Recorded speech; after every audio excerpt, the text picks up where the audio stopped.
Саламатсыздар ма, құрметті менің оқырмандарым. Енді бүгін мен сіздермен бірге рагу дайындап жатырмын.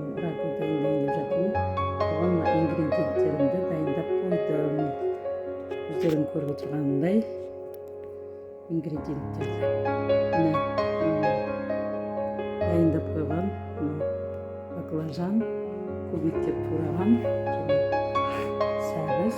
Енді мына кезекте тәтті бұрышты қазір тураймын және қызанақ және көк жуа, укроп, капустаның түрлері. Міне жаздың кереметі міне осында. Жаздың күні, жаздың бір күні, қыстың 1000 күні дейді. Сондықтан қыстың қамын жазда ойла дейді.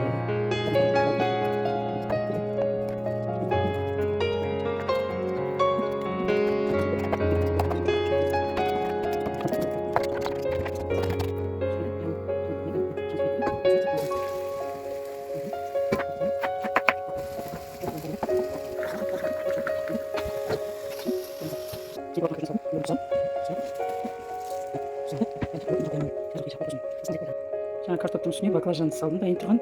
Баклажанның суы шықты. Жай отта осылай бұқтырылып пісіп тұрады. Дайын